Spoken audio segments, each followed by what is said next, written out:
오늘 하나님께서 우리에게 주신 말씀, 우리 마가복음 1장 1절부터 15절까지 말씀을 나누고 보기를 원합니다.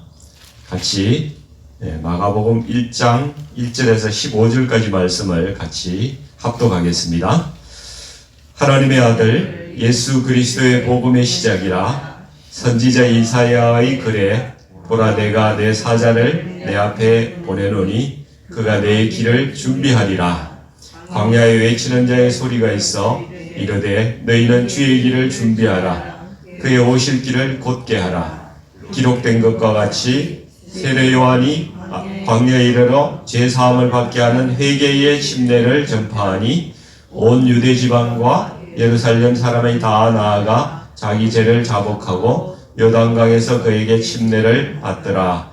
요한은 낙타털 옷을 입고 허리에 가죽띠를 띠고 메뚜기와 석청을 먹더라. 그가 전파하여 이르되 나보다 능력 많으신 이가 내 뒤에 오시나니 나는 굽혀 그의 신발끈을 풀기도 감당하지 못하겠노라. 나는 너희에게 물로 침례를 베풀었거니와 그는 너희에게 성령으로 침례를 베푸시리라.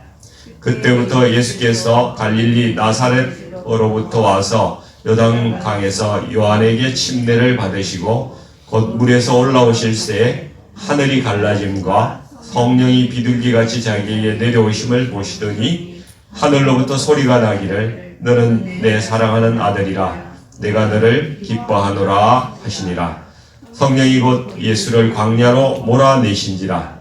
광야에서 40일을 계시면서 사탄에게 시험을 받으시며 벌짐승과 함께 계시니 천사들이 수종 들더라. 요한이 잡힌 후 예수께서 갈릴리에 오셔서 하나님의 복음을 전파하여 이르시되 때가 찼고 하나님의 나라가 가까이 왔으니 회개하고 복음을 믿으라 하시더라. 아멘.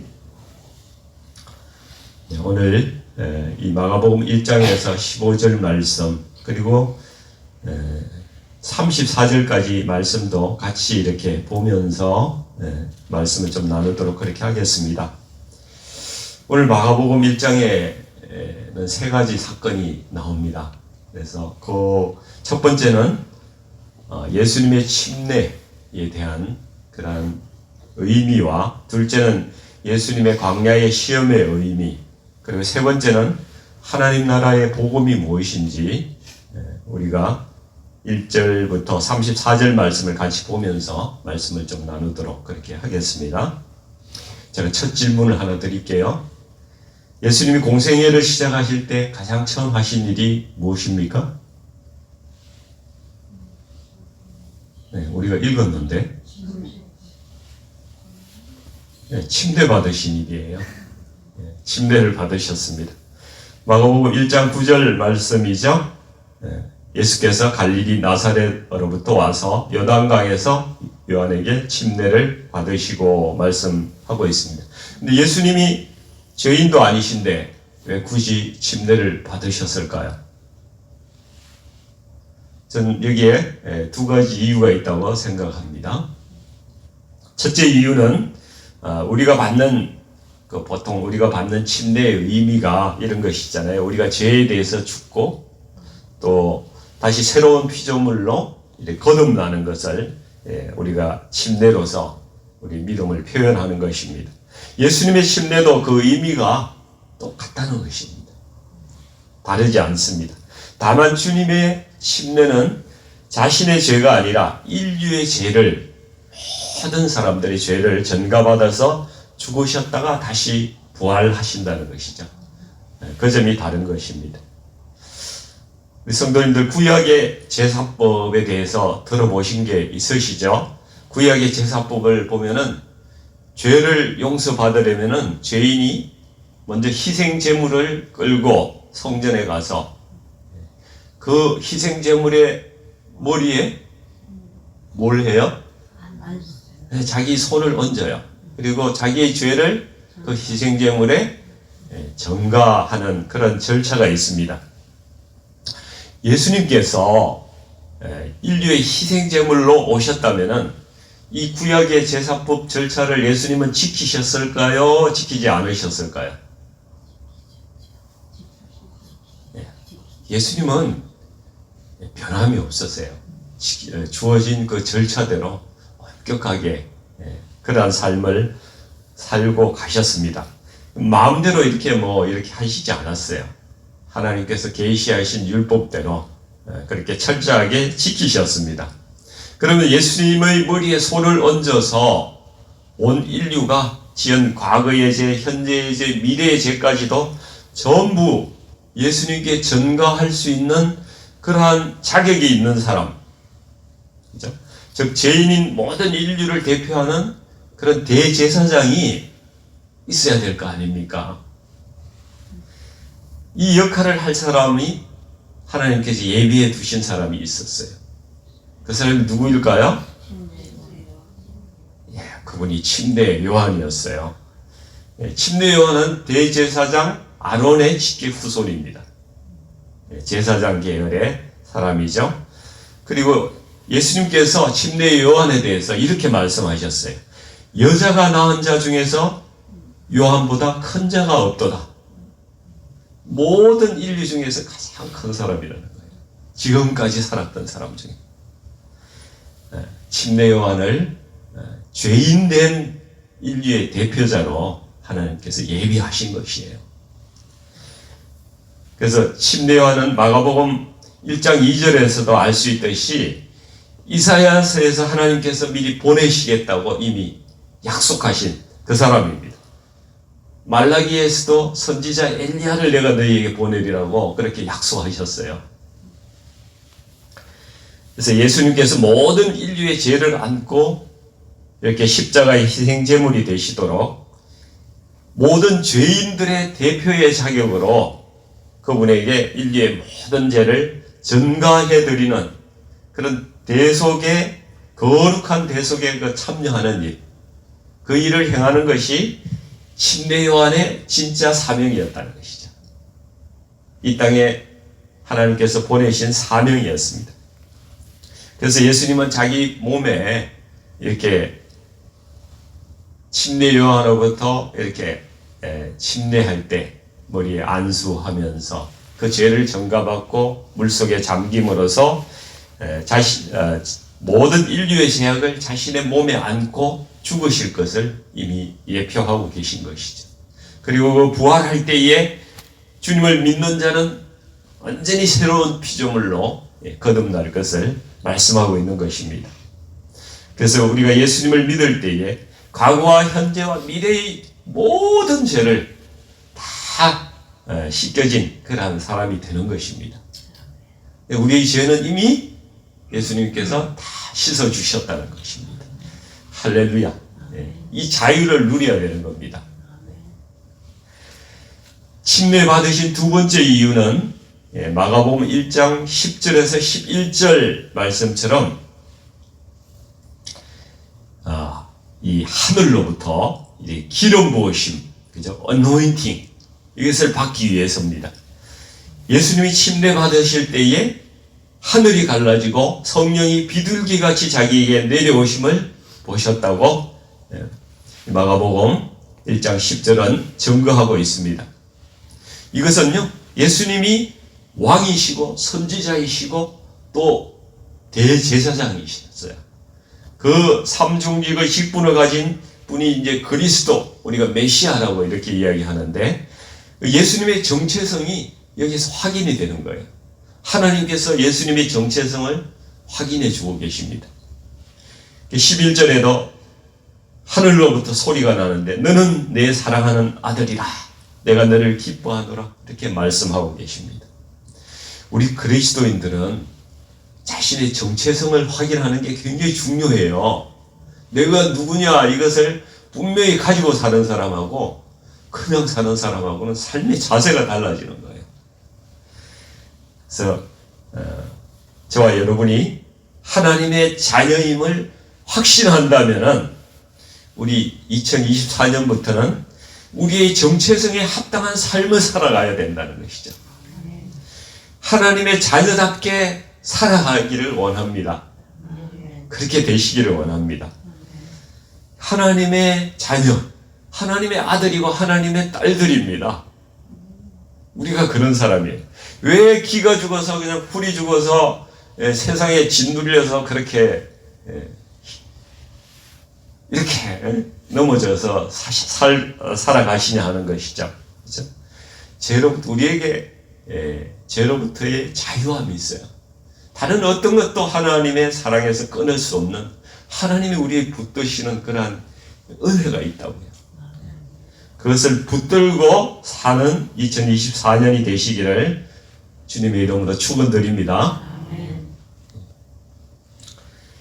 두 번째 질문인데요. 침례를 받으신 후에 그 다음 예수님이 하신 일은 무엇일까요?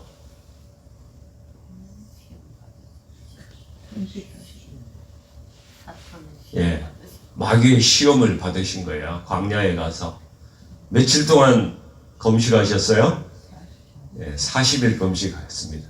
40일 금식하면은 어떻게 될까요? 해보셨어요? 어떤 분은 40일 금식하다가 돌아가신 분도 있어요. 예, 정말 피골이 상정하고 정말 아무 생각도 없을 것 같아요. 근데 마귀가 예수님을 이렇게 시험하는 목적이 뭘까요?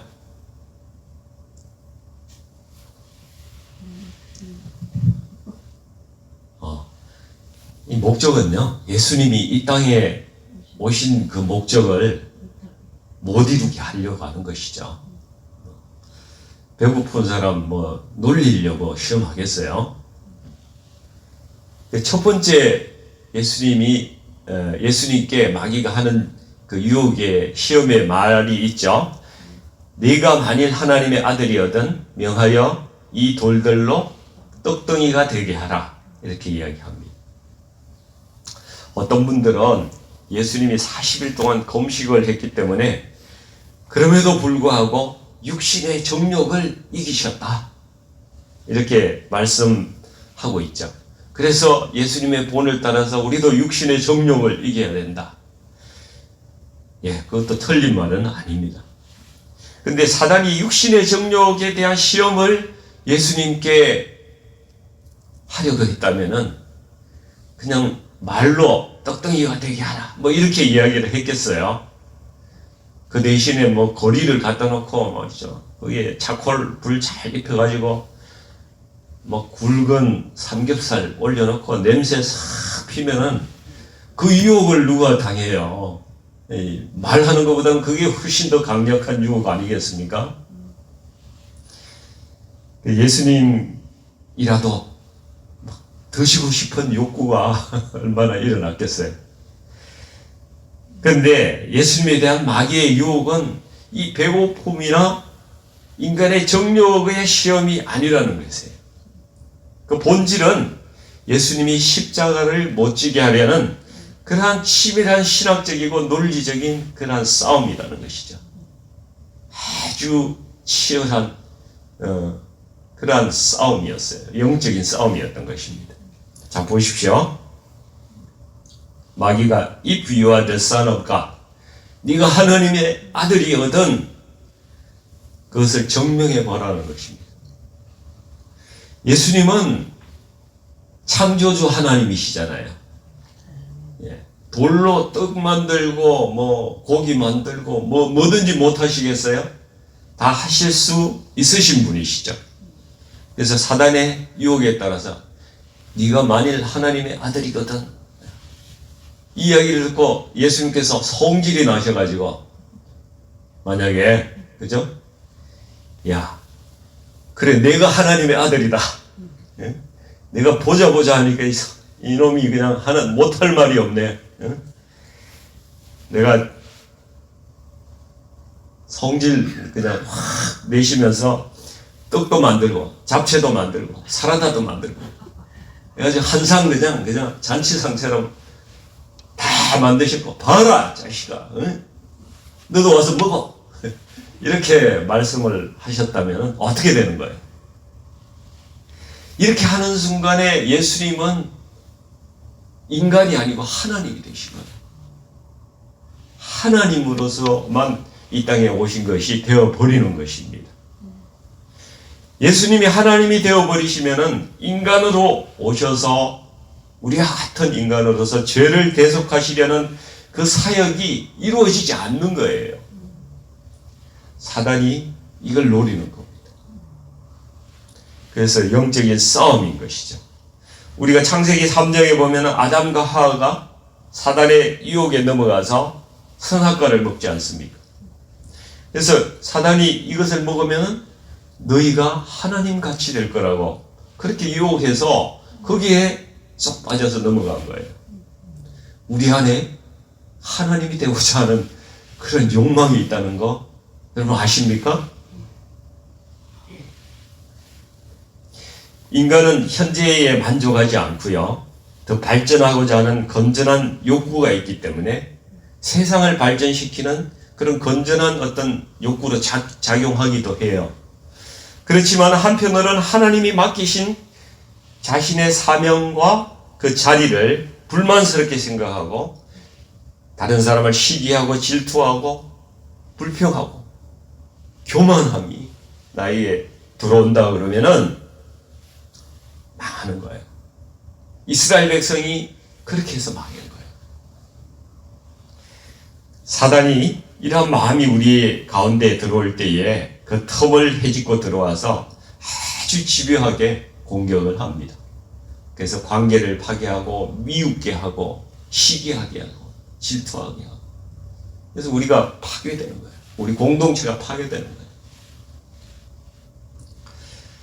그래서 교회에서도 여러분 가만 보십시오. 임직식이 있고 나면요 교회에 꼭 분란이 생겨요. 장로가 안 되고 권사가 안 되고 내가 목자가 안 됐다. 그럼 교회를 그냥 비판하고 불평하고 나가는 사람이 어느 교회나 생겨요.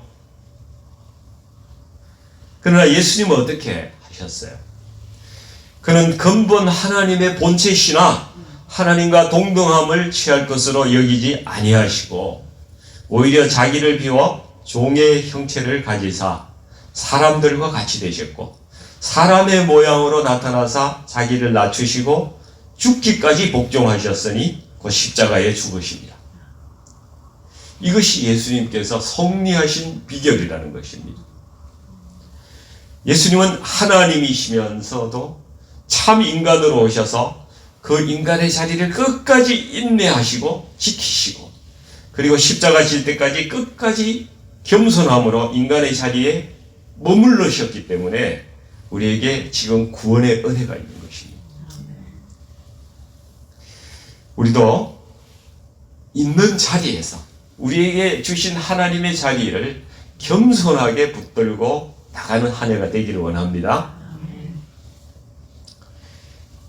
마가복음 1장 14절 보시면은 이제 요한이 잡힌 후에 예수님께서 갈릴리에 오셔서 하나님의 복음을 전파했다고 말씀하고 있습니다. 요한이 잡힌 후라는 짧은 말로 요한의 이야기는 끝이 나고 있어요. 요한의 사명이 끝났다는 것입니다. 여기에서 구약의 막이 내리고 이제 예수님의 사역이 본격적으로 시작이 되는 거예요.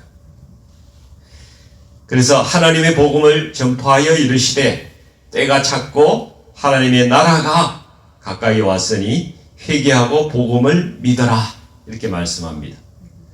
우리가 여기에서 하나님의 나라가 등장해요. 그래서 예수님은 이 땅에 오실 때 죄를 사실 뿐 아니라 하나님의 나라를 세우시기 위해서 오셨다는 것입니다. 하나님의 나라는요 예수님이 갑자기 꺼내신 그러한 용어가 아니에요. 구약의 선지자를 통해서 이미 하나님께서 계시하신 말씀이라는 것이죠. 다니엘서 2장 44절을 한번 보실까요? 그거 보시면은 하나님의 나라를 이미 계시가 되어 있어요. 제가 그 말씀을 읽어보겠습니다. 이 여러 왕들의 시대에 하늘의 하나님이 한 나라를 세우시리니 이것은 영원히 망하지도 아니할 것이요 그 국권이 다른 백성에게로 돌아가지도 아니할 것이요 도리어 이 모든 나라를 쳐서 멸망시키고 영원히 설 것이라. 네, 아멘이죠. 여러분, 이 세상의 모든 나라들은 제국이라고 이야기해요. 제국이라는 것은 자기 나라가 잘 살기 위해서 남의 나라를 침략하고 빼앗고 그렇게 살아가는 나라를 제국이라고 이야기를 합니다. 그런데 하나님의 나라는 그런 나라가 아니에요. 하나님의 나라는 통치 질서가 다른 거예요. 공의와 사랑으로 통치되는 그러한 나라입니다. 성도님들, 한국이 요즘 하나님께 축복을 많이 받고 있거든요. 엄청난 축복을 받고 있어요. 다른 나라에 가면 놀란대요. 이 한류라든지 한국에 대한 인식이 놀랍게 이렇게 한국의 국격이 높아가고 있는데, 대한민국은요, 역사 이래로 한 번도 다른 나라를 침략한 적이 없는 나라래요. 그럼 제국이 아니잖아요. 제국주의가 아니에요. 통치 원리가 뭔가 다른 그러한 나라라는 것이죠. 가만히 생각해 보니까 우리나라가 동방의 예의지국이에요. 정말 그 인의 예지가 있는 그러한 나라, 훌륭한 나라예요.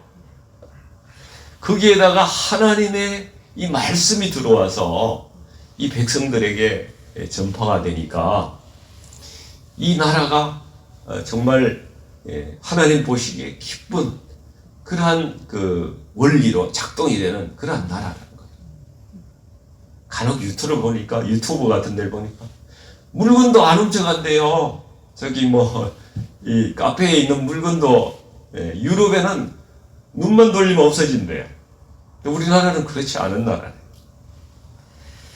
그래서 하나님께서 우리나라를 축복하시는데, 그럼에도 불구하고 이 땅의 나라는 하나님의 나라가 될 수는 없어요.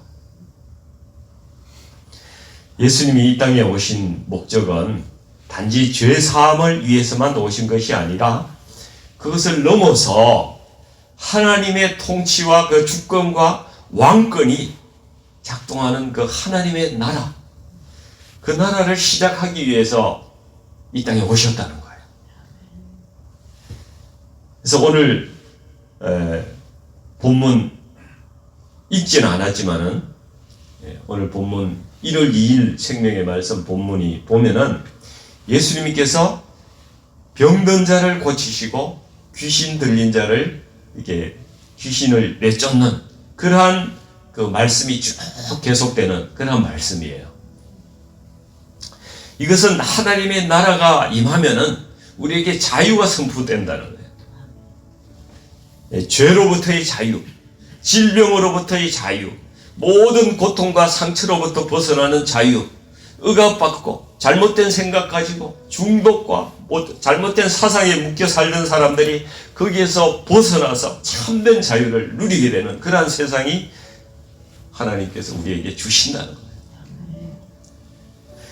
그래서 주님께서 이 땅에 오셨을 때에 병자를 치유하고 귀신을 쫓아내는 그러한 일들을 능력으로 보여주고 계십니다. 물론 주님이 이 땅에 계실 때는 모든 사람에게 이 일을 행할 수는 없으셨어요. 시간과 공간적인 제약이 있기 때문에 일부만 그 대상으로 보여주신 것이죠. 그러나 주님께서 부활 승천하신 후에는 모든 믿는 자에게 성령을 보내주셔서 그 믿는 자의 마음 가운데에, 그 심령 가운데 하나님의 나라가 이루어지게 하시고 어둠에서 빛으로 자유케 하시는 그 역사를 그 나라에서 확장시켜 나가신다는 것입니다. 그래서 오늘 말씀의 결론을 맺고자 하는데요. 2024년 이 새해 벽두에 우리가 정말 복음이 무엇인지 그걸 진지하게 한번 생각해 볼 필요가 있다는 것. 우리 신앙생활이 많은 분들이 내가 단순히 예수님 믿고 제사함 받아서 죽어서 천국 간다, 이런 생각만 가지고 살아가는 사람이 너무나 많다는 것이죠. 그런데 하나님의 복음은 이 죄사함의 수준에 그치는 것이 아니라 내 안에 성령 하나님께서 현재적인 왕으로 나에게 임하셔서 나를 통치하시고 나와 교제하시면서 나를 통해 일하신다는 것입니다. 우리가 그것을 경험하는 그런 한 해가 되기를 원하는 것이죠. 그것이 하나님의 나라가 내 안에 임하는 것입니다. 그래서 로마서 14장 17절 말씀은 하나님의 나라는 먹는 것과 마시는 것이 아니요 오직 성령 안에 있는 의와 평강과 희락이라 이렇게 말씀합니다. 성령의 통치하심과 인도하심으로 인해서 우리 삶이 의의 삶이 된다는 거예요. 더 거룩하고 더 정의롭게 우리의 삶이 변화된다는 것입니다. 그리고 우리의 심령에 평강이 임한다는 것이죠. 주님이 나와 함께 하신다는 이 사실은 나에게 더할 수 없는 그런 평안을 주시는 일입니다. 그래서 내가 어떤 환경에 있더라도 나에게 평강의 평강을 주시고 그 평강으로 우리를 지켜주신다는 것이죠. 그리고 이 소망이 있기 때문에 우리가 항상 희락이 있다는 거예요. 기쁘고 즐겁다는 거예요. 그 삶이 우리가 살아갈 때에 하나님의 나라가 나에게 임한 증거라는 것입니다. 그래서 의와 평강과 희락이 우리 안에 임하신 하나님의 증거예요. 하나님의 나라의 증거입니다. 새해에는 바로 이런 하나님의 나라가 우리 모든 성도님들의 심령 가운데 능력 있게 임하시고 능력 있게 역사하기를 주님의 이름으로 축원드립니다. 아멘. 같이 기도하겠습니다.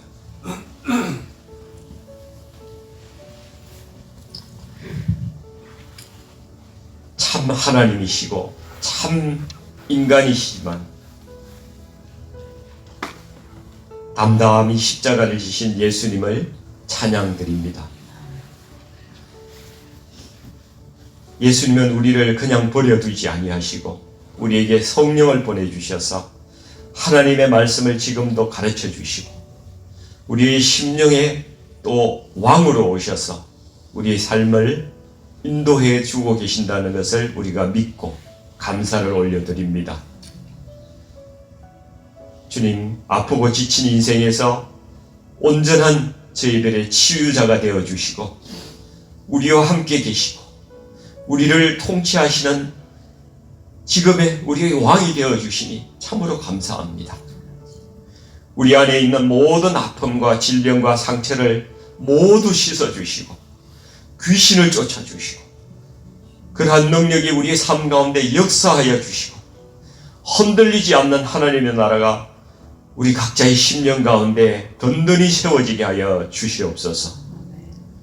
우리가 하나님의 통치 가운데 오직 성령 안에서 의와 평강과 희락을 누리는 우리 2024년도의 삶이 될 수 있도록 하나님 저희들을 인도해 주시옵소서. 예수님의 이름으로 감사하며 기도드리옵나이다. 아멘.